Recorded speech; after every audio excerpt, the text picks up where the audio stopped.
उड़ीसा के बालासोर में एक बड़ा ट्रेन हादसा हुआ। कल देर शाम की घटना बताई जा रही है, जब ये ट्रेन कोरोमंडल एक्सप्रेस एक मालगाड़ी से टकरा गई और कोरोमंडल एक्सप्रेस की कुछ बोगियां दूसरे पटरी पर जा गिरी। उधर से हावड़ा एक्सप्रेस आ रही थी और हावड़ा एक्सप्रेस भी इन बोगियों में टकरा गई। करीब 250 से ज़्यादा लोगों की मरने की खबर है। एनडीआरएफ की टीमें देर शाम से लगी हुई है और कई लोगों को राहत बचाव कार्य में कई लोगों को बचाया गया है और कई लोगों को अभी भी गंभीर रूप से जो घायल हैं, करीब 900 से ज़्यादा लोग बताए जा रहे हैं कि गंभीर रूप से घायल हैं। उन्हें एम्बुलेंस के माध्यम से हॉस्पिटल में लेकर जाया गया है। प्रधानमंत्री नरेंद्र मोदी पल पल की इस घटना की अपडेट रेल मंत्री से ले रहे हैं। इसके अलावा एक उच्च स्तरीय बैठक भी प्रधानमंत्री कार्यालय में चल रही है, जिसमें एनडीआरएफ के डीजी भी मौजूद हैं। निश्चित रूप से एक बड़ी दुर्घटना हुई है। देश के अलग अलग इलाकों से कहीं न कहीं मृतकों के परिवार वालों के लिए संवेदना व्यक्त की जा रही है। वहीं प्रधानमंत्री की ओर से घोषणा की गई है कि जो लोग इस दुर्घटना में अपनी जान गंवा चुके हैं, उनके परिवार वालों को 2 लाख रुपए दिए जाएंगे। वहीं रेल मंत्रालय ने भी मृतकों के परिजनों को 10 लाख रुपए, वहीं जो गंभीर रूप से घायल हैं उन्हें 2 लाख रुपए उनके परिवार वालों को, और जो लोग जिन्हें नॉर्मल सी चोट आई है उनको 50,000 रुपए सहायता राशि देने की घोषणा रेल मंत्रालय की ओर से की गई है। अभी भी एनडीआरएफ के जो जवान हैं वो वहां पे रेस्क्यू ऑपरेशन चला रहे हैं। गैस कटर की सहायता ली जा रही है, क्योंकि रेल की बोगियों की बात करें लोहे से बनी होती है, उसको काटने में काफ़ी मेहनत लग रही है। एनडीआरएफ के कई अधिकारियों का मानना है कि ये रेस्क्यू ऑपरेशन शाम तक चल सकता है, क्योंकि अभी भी कई लोगों के वहां पे फंसने की खबर आ रही है और जब तक पूरी तरीके से जांच नहीं हो जाती, जब तक पूरी तरीके से रेस्क्यू नहीं हो जाता, तब तक कुछ भी कहना संभव नहीं है। उत्तर प्रदेश लोक निर्माण विभाग में पिछली बार लगातार तबादलों को लेकर सवाल उठे।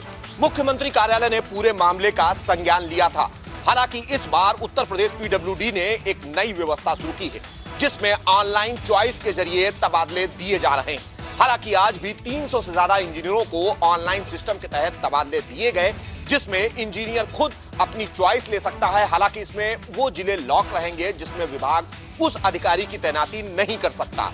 निश्चित तौर पर नियम और कानून फॉलो किए गए हैं। हालांकि पूरे मामले को लेकर हमने पीडब्ल्यूडी से मंत्री से भी बात करने की कोशिश की, जिस पर उनका कहना था कि इस बार पायलट प्रोजेक्ट के तौर पर हम इस योजना को लागू कर रहे हैं। सफलता मिलती है तो आगे भी इस योजना को बढ़ाया जाएगा, क्योंकि मुख्यमंत्री योगी आदित्यनाथ का स्पष्ट निर्देश है कि कहीं भी कोई व्यवस्था गड़बड़ न हो, हर तबादला पूरी पारदर्शी तरीके से किया जाए। लोकसभा चुनाव 2024 की तैयारी में सपा पूरी तरीके से जुट गई है और लगातार कोशिश कर रही है कि किसी भी तरीके से भारतीय जनता पार्टी को टक्कर दी जाए और लोकसभा चुनाव में अच्छी तरीके से उनको पछाड़ा जाए। इसी क्रम में समाजवादी पार्टी अब 1 बूथ 20 यूथ के कॉन्सेप्ट पर काम करती हुई नजर आ रही है, जिसमें वो एक बूथ पर 20 यूथ की कमेटी तैयार करेंगे और ये जो कमेटी है इसमें सभी वर्ग के लोगों को शामिल किया जाएगा, जिसमें युवा, महिला, दलित, पिछड़ा सभी वर्ग के लोगों को स्थान दिया जाएगा। और इसी क्रम में समाजवादी पार्टी बूथ लेवल पर पार्टी को मजबूत करने की कोशिश कर रही है। इसके अलावा समाजवादी पार्टी अब सॉफ्ट हिंदुत्व की राह पर चलती हुई भी नजर आ रही है, जिसको साफ तौर पर देखा जा सकता है। सीतापुर में वो दौरे कर रहे हैं, सीतापुर में प्रशिक्षण शिविर लगा रहे हैं अखिलेश यादव, और इसके अलावा लखीमपुर में भी समाजवादी पार्टी की तरफ से प्रशिक्षण शिविर लगवाया जा रहा है और सभी प्रशिक्षण शिविर में अखिलेश यादव खुद शिरकत करते हुए नजर आ रहे हैं। 21 जून को विश्व योग दिवस मनाया जाएगा। राजधानी लखनऊ की अगर हम बात करें तो राजधानी लखनऊ की इस बार तस्वीरें बदली हुई नजर आएंगी। तस्वीरें इसलिए बदली हुई नजर आएंगी क्योंकि उत्तर प्रदेश के जितने भी मदरसे हैं उन मदरसों में भी इस बार योग दिवस मनाया जाएगा। इसकी जिम्मेदारी भारतीय जनता पार्टी के अल्पसंख्यक मोर्चे को दी गई है। अल्पसंख्यक मोर्चे की तरफ से 400 वॉलंटियर तैनात किए जाएंगे, जो मदरसों के अंदर योग दिवस मनाएंगे। कहीं ना कहीं उत्तर प्रदेश में बड़े पैमाने पर पहले से ही इंतजाम किए जाते हैं कि जब योग दिवस हो तो योग दिवस उत्तर प्रदेश का रिकॉर्ड तोड़ सके। मुख्यमंत्री योगी आदित्यनाथ के साथ साथ उत्तर प्रदेश सरकार में जितने भी कैबिनेट मंत्री हैं, राज्य मंत्री हैं, साथ ही साथ तमाम आला अधिकारी इस योग दिवस में शामिल होते हैं। सभी शैक्षणिक संस्थाओं में भी योग दिवस मनाया जाता है। उसी को देखते हुए इस बार मदरसों में भी योग दिवस बड़े धूमधाम के साथ मनाया जाएगा। मुख्यमंत्री पुष्कर सिंह धामी को चंपावत से बतौर विधायक चुने हुए आज 1 वर्ष का समय पूर्ण हो गया है। बीते वर्ष 3 जून को मुख्यमंत्री 93% अधिक वोट लेकर विजयी हुए थे। रेल हादसे को देखते हुए मुख्यमंत्री ने अपना रोड शो व अन्य कार्यक्रम स्थगित किए हैं। हालांकि लोकार्पण शिलान्यास कार्यक्रम जो सरकारी विभागों के द्वारा आयोजित थे उसमें उन्होंने शिरकत की। एक बड़ी विशाल जनसभा में भी लोगों को संबोधित किया मुख्यमंत्री पुष्कर सिंह धामी के कार्यक्रम में बड़ी संख्या में भीड़ जुटी, जो कि चंपावत जैसी छोटी जगह पर एक बड़ी बात लगती है। मुख्यमंत्री पुष्कर सिंह धामी ने दो टूक कहा है कि पिछड़े चंपावत को अग्रणी बनाना उनका लक्ष्य है। कैमरा सहयोगी अंजीत के साथ सुदीप जैन, न्यूज़ 1 इंडिया, चंपावत। आगरा में एक वीडियो सोशल मीडिया पर बड़ी तेजी से वायरल हो रहा है, जिसमें दो पक्ष आपस में एक दूसरे पर हमलावर होते हुए दिखाई दे और मारपीट करते हुए दिखाई दे रहे हैं। आपको बताते चलें कि वीडियो थाना ताजगंज क्षेत्र के एकता पुलिस चौकी क्षेत्र के कृष्णा कॉलोनी का बताया जा रहा है, जहां बताया जा रहा है कि दो पक्षों में मामूली बात को लेकर विवाद हो गया था और विवाद इतना बढ़ गया कि दोनों पक्षों में जमकर मारपीट होने लगी। वीडियो में आप देख सकते हैं कि तस्वीरों में किस तरीके से करीब 1 दर्जन लोग हैं और वो आपस में एक दूसरे पर हमलावर हैं और जमकर मारपीट कर रहे हैं। हालांकि पूरे मामले में पुलिस का कहना है कि मामले की जांच की जा रही है और इस मामले की वीडियो की तफ्तीश की जा रही है कि वीडियो कहां का है और कब का है, और इस पर तत्काल कार्रवाई की जाएगी। दोषियों के खिलाफ पुलिस सख्त कार्रवाई करने का काम करेगी। अमरोहा में एक बार फिर तेज रफ्तार का कहर देखने को मिला है, जहां तेज रफ्तार कार ने बाइक सवार को टक्कर मार दी, जिससे बाइक सवार की मौके पर ही दर्दनाक मौत हो गई। पूरी घटना अमरोहा जनपद के धनोरा थाना इलाके के रसूलपुर चौकी के नजदीक का मामला है, जहां तेज रफ्तार कार ने कोचिंग को जा रहे छात्र को टक्कर मार दी, जिससे कोचिंग को जा रहे छात्र की मौके पर ही मौत हो गई। मौत की सूचना मिलते ही परिजनों में चीख पुकार मच गई। परिजन भी मौके पर पहुंच गए। उधर पुलिस भी मौके पर पहुंच गई और पुलिस ने शव को कब्जे में लेकर पीएम के लिए भेज दिया है। परिजनों का कहना है कि छात्र जो है वो फोर्स की तैयारी कर रहा था और उसके लिए कोचिंग लेने के लिए मंडी धनोरा जा रहा था, तभी तेज रफ्तार कार ने बाइक सवार को टक्कर मार दी। परिजनों का कहना है कि कार चालक को पकड़ा जाए। उधर पुलिस का कहना है कि अज्ञात कार चालक के खिलाफ मुकदमा दर्ज कर लिया है और जांच में जुट गई है। पुलिस का कहना है कि स्टेट हाईवे पर लगे कैमरों के आधार पर अज्ञात कार की तलाश की जा रही है। जल्दी कार को पकड़ लिया जाएगा। बागपत में आज दिन निकलते ही गौ तस्कर और पुलिस के बीच मुठभेड़ हुई है। मुठभेड़ के दौरान एक पुलिसकर्मी भी घायल हुआ है और 2 गौ तस्करों के गोली लगी है, जिनका इलाज बागपत के जिला अस्पताल में चल रहा है। गौ तस्करों के पास से 3 क्विंटल गौमांस, 2 तमंचे, 4 कारतूस और गौमांस काटने के हथियार भी बरामद किए हैं और एक सेंट्रो कार भी बरामद की है। आज चेकिंग के दौरान यह गौ तस्कर और पुलिस के बीच यह मुठभेड़ हुई है। मौजूद हूँ बिजनौर के कालागढ़ उन जंगलों में, जहाँ थोड़ी देर पहले एक बाघ का शव मिला और वन विभाग में हड़कंप मच गया। जी हाँ, आपको बताते चले बिजनौर में लगातार कहीं ना कहीं गुलदार, बाघ व शेर के शव मिलने से वन विभाग में हड़कंप मचा हुआ है। अगर बात करें वन विभाग की, तो वन विभाग कहीं ना कहीं इन जांचों में पाया गया है कि ये आपस में लड़ रहे हैं और आपस में लड़ने की वजह से जानवरों की इनमें आपस में मौत हो रही है। लेकिन कहीं ना कहीं बड़ा सवाल ये है, क्योंकि बाघ और शेर और गुलदार की संख्या कम हो रही है, तो वन विभाग की कहीं ना कहीं लापरवाही दिखाई दे रही है। अगर बात करें गुलदार व शेर या बाघ के हमलों की, तो लगातार बिजनौर में गुलदार के हमलों से दर्जनों मौत और कई दर्जन लोग घायल हो चुके हैं। फिलहाल वन विभाग का कहना है कि बाघ के शव को हमने कब्जे में ले पोस्टमार्टम के लिए भेज दिया है। क्या आगे की बात तो पोस्टमार्टम की कार्रवाई के बाद ही पता चल पाएगी कि इसका मुख्य कारण क्या है। फिलहाल बताया जा रहा है कि बाघ के शरीर पर चोटों के निशान थे। चोटों के निशान होना यही बताया जा रहा है, पहली बात दर्शाया यही जा रहा है कि इनमें आपसों में शेरों में लड़ाई हुई थी और उस बात पर इनकी मौत हो गई। लेकिन वन विभाग का साफ कहना है कि जब पोस्टमार्टम हो जाएगा उसके बाद ही पता चल पाएगा कि बाघ की मुख्य कारण मौत का क्या था। यूपी के बुलंदशहर में उस टाइम हड़कंप मच गया जब 6 दिन से गायब युवक का शव नहर में मिलने से परिजनों ने आनन फानन में मौके पर पहुंचकर थाना पुलिस को मौके पर बुलाया और सबको बाहर निकाला। पुलिस ने जब पंचनामा की कार्रवाई शुरू की तो परिजनों ने सबको नहीं उठाने दिया। हालांकि बड़े गंभीर आरोप थाना पुलिस पर लगाए आहार में, क्योंकि 6 दिन से शिवम गायब था और नहर के किनारे उसका शव मिला है।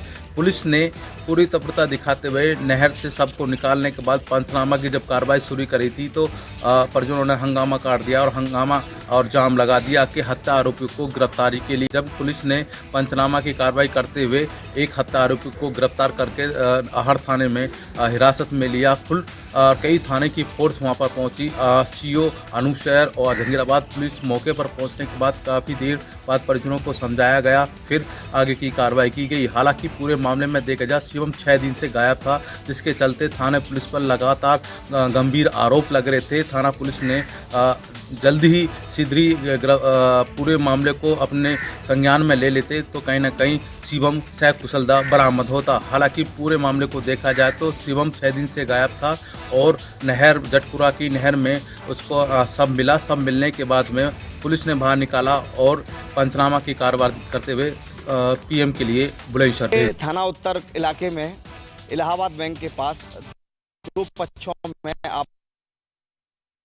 जिला प्रशासन की अवैध खनन माफियाओं पर दूसरे दिन भर भी बड़ी कार्रवाई जारी। आपको बता दें कि जिले में लगातार अवैध खनन की कार्रवाई जारी बनी हुई है। जिला प्रशासन लगातार अवैध खनन माफियाओं पर अब शिकंजा कस रहा है।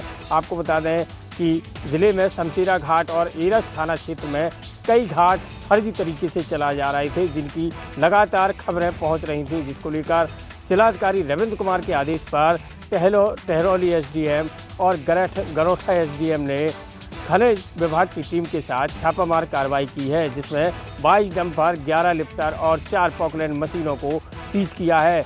वहीं पूरी कार्रवाई के बाद जिलाधिकारी रविंद्र कुमार ने कहा है कि खनिज विभाग की टीम और स्थानीय जो टीमें बनाई गई हैं उनके द्वारा जो भी अवैध खनन का कार्य करेगा उन पर कार्रवाई निरंतर जारी बनी रहेगी।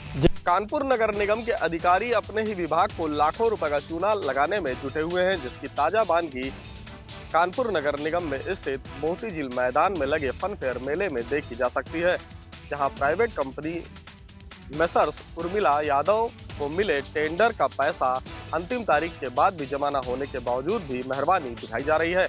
आपको बता दें 10 अप्रैल 2023 से लेकर 9 जुलाई 2023 तक 3 महीने के लिए कानपुर नगर निगम ने मेसर्स उर्मिला यादव कंपनी को 3 महीने के लिए मोती झील लॉन नंबर 1 और 2 को 3 करोड़ 12 लाख रुपए में लीज पर दिया है, जहां लीज पर देने के बाद 30 अप्रैल 2023 तक पूरा पैसा जमा करने का निर्देश था और पैसा जमा न करने पर टेंडर निरस्त करने की बात टेंडर प्रक्रिया में लिखी गई थी। मगर मेसर्स उर्मिला यादव की कंपनी के द्वारा अभी तक मात्र 2 करोड़ 68 लाख रुपए ही नगर निगम के खाते में जमा कराए गए हैं। ऐसे में कहीं न कहीं से नगर निगम के आला अधिकारियों की मिलीभगत से कंपनी को फायदा पहुंचाने का कार्य किया जा रहा है। साथ ही साथ आखिर कंपनी पर इतनी मेहरबानी क्यों है, जबकि टेंडर प्रक्रिया में ये साफ तौर पर दर्शाया गया था कि 30 अप्रैल तक यदि पूरा पैसा टेंडर का नहीं जमा कराया जाएगा तो टेंडर अपने आप निरस्त माना जाएगा। मगर अंतिम तारीख बीत जाने के बावजूद भी पैसा अभी तक जमा नहीं हुआ है। मगर खुलेआम मेसर्स उर्मिला यादव की कंपनी फन फेयर मेला संचालित कर रही है। 4 मई को हुए सड़क हादसे में जहां एक युवक गंभीर रूप से घायल हो जाता है और इलाज के दौरान उसकी मौत हो जाती है, आज उसके परिजनों ने लालगंज थाना क्षेत्र के सरैनी में नेशनल हाईवे है 232 उसको जाम कर दिया और जाम की स्थिति को देखते हुए पुलिस महकमे में कहीं ना कहीं हड़कंप मच गया। फिलहाल परिजनों ने आरोप लगाया है कि जो वाहन से टक्कर हुई थी उस पर पुलिस ने कोई कार्रवाई नहीं की है। फिलहाल पुलिस मौके पर पहुंच गई है और सभी ग्रामीणों को शांत कराया है, परिजनों को शांत कराया है और वहां से हाईवे को तो ज़रूर खुलवा दिया है, लेकिन ये सब मामले पर आखिर पुलिस क्यों हीला हवाली करती है, ये बड़ी बात है। फिलहाल अब देखना ये होगा कि पुलिस इन परिजनों की तहरीर पर क्या कार्रवाई। उत्तर प्रदेश के जनपद संभल में है। दरअसल आपको बताते हैं कि जिस तरह से रात में सदर कोतवाली इलाके में, जो कि यहाँ चौधरीसरा के नज़दीक एक पत्रकार जा रहा था, तभी उसी बीच में कवरेज करते वक्त कुछ लोगों ने हमला कर दिया। बताया जा रहा है 15 से 20 लोग थे, 2 पक्षों में झगड़ा हो रहा था। अचानक जैसे ही जो कि एक निजी अखबार का बताया जा रहा है उसका नाम सवालहीन है, फिलहाल उसको दोनों पक्षों के विवाद के बीच में कवरेज के लिए पहुंचा। अचानक उस पर एक पक्ष ने हमला कर दिया। जो पत्रकार सवालहीन है वो घायल है, काफी गंभीर चोटें हैं, उसके जिस्म पर लाठी डंडे और धारदार हथियारों के निशान हैं। फिलहाल उसका कहना है कि वो जैसे ही पहुंचा पब्लिक ने उस पर हमला बोल दिया और कवरेज की उसको सूचना मिली थी। दरअसल लगातार जिस तरह से देखा गया है कि कहीं ना कहीं जब भी पत्रकार कहीं जा रहे हैं तो अक्सर इस तरह के हमले दिखाई दे रहे हैं। इधर सभी पत्रकारों में इस बात को लेकर रोष है। उनका कहना है कि जल्द से जल्द जो अभी आरोपी हैं उन आरोपी के खिलाफ सख्त कार्रवाई की जाए, इसकी जांच की जाए, आखिर इसके पीछे किसका हाथ है, कौन इसका किसने इसकी स्क्रिप्ट लिखी। धार्मिक स्थलों पर लगे तेज ध्वनि के लाउड स्पीकर हटाने के आदेश उत्तर प्रदेश के मुख्यमंत्री योगी आदित्यनाथ ने किए थे, जिसके बाद संबंधित अधिकारियों ने उसको गंभीरता से लिया और सभी लाउड स्पीकर को हटाने का कार्य शुरू कर लिया गया है। अगर बात करें कानपुर की, तो यहाँ पर अब तक सभी 4 जोन से 320 लाउड स्पीकर को हटा दिया गया। सबसे ज़्यादा ईस्ट जोन में 117 लाउड स्पीकर हटाए गए हैं। आपको बताते चलें कि तेज ध्वनि से बजने वाले लाउड स्पीकर तो इनकी जांच में जब बात सामने आई थी कि काफ़ी तेज़ ध्वनि के लाउड स्पीकर बजते हैं, जिसको गंभीरता से लेते हुए मुख्यमंत्री ने आदेश किया था, जिसके बाद अब लाउड स्पीकर हटाने का कार्य शुरू कर दिया गया है। एक कड़ी में जो अभियान चलाया गया उसमें 320 लाउड स्पीकर हटा दिए गए। बाकी अन्य लाउड स्पीकर हटाने के लिए कवायद जारी है। लगातार संबंधित थानेदार, चौकी इंचार्ज उन सभी धार्मिक स्थलों से लाउड स्पीकर हटा रहे हैं जो तेज़ ध्वनि से बजते हैं या उस परिसर से बाहर आवाज़ जाती है। अब देखने वाली बात यह होगी कि मुख्यमंत्री के आदेश को जिस तरह गंभीरता से लिया गया है, क्या आगे भी यह गंभीरता जारी रहेगी और लाउड स्पीकर को हटाया जाएगा या फिर शुरुआती दौर पर यह अभियान चलाकर आगे ठप कर दिया जाएगा। शिक्षा विभाग के बाबू की एक ऑडियो और वायरल हुई है। उस ऑडियो में खुद बाबू कबूल रहा है कि आगरा के अंदर उसने कितना बड़ा एम्पायर खड़ा किया है।